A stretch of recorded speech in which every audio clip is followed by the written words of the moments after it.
نال کا خون؟ پروین یہ سن کر ذرا چونکی۔ اس نے پوچھا، میرا نال کا خون ابھی تک محفوظ ہے؟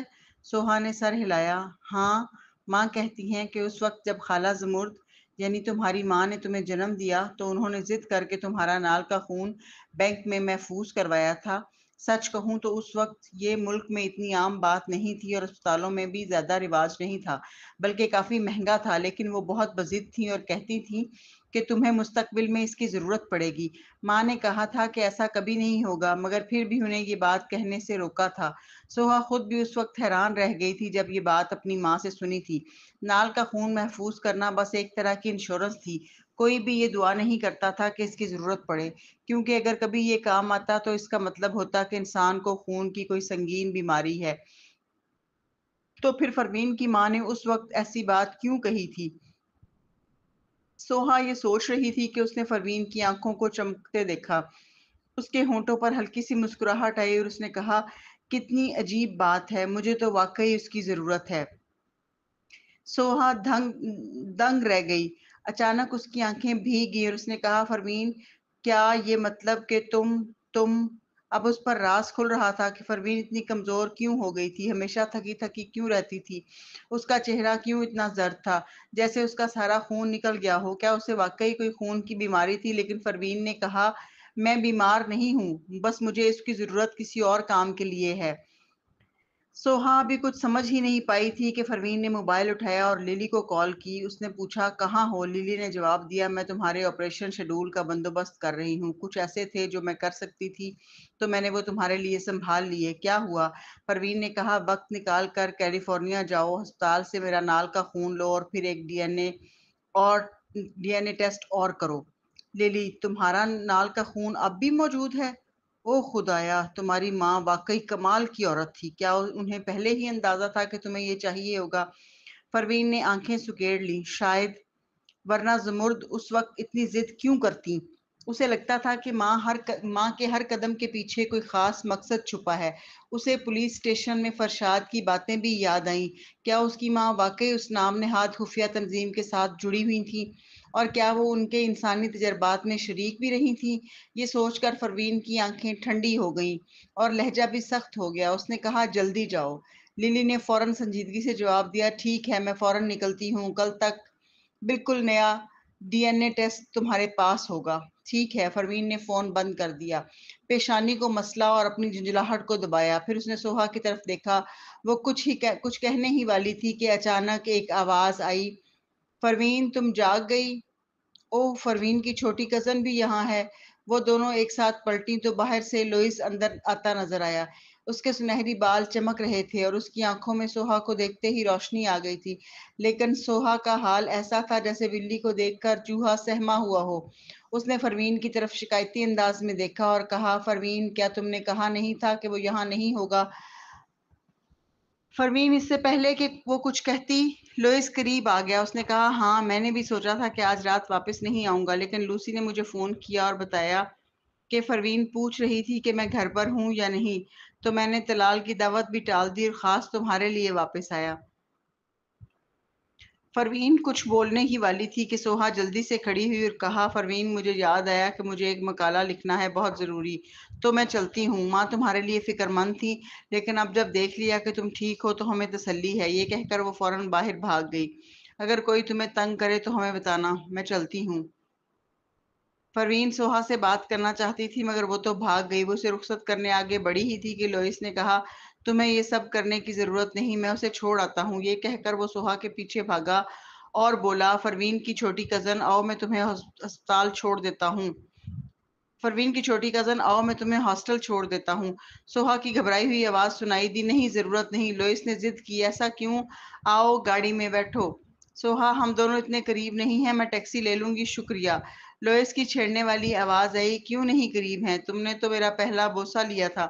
سوہا گھبرا کر بولی، کیا بکواس کر رہے ہو، باز آؤ۔ لوئس ہنسا، نہیں باز آ سکتا، مجھے تم سے ایک بات پوچھنی ہے، بتاؤ، گاڑی میں بیٹھ کر سنو گی یا یہیں ٹیکسی لیتے ہوئے سب کو سناؤں؟ سوہا نے ہکلاتے ہوئے کچھ کہا، لیکن آخرکار خاموشی سے گاڑی میں بیٹھ گئی۔ تھوڑی دیر بعد گاڑی سٹارٹ ہونے کی آواز آئی اور وہ دونوں چلے گئے۔ پروین، جو یہ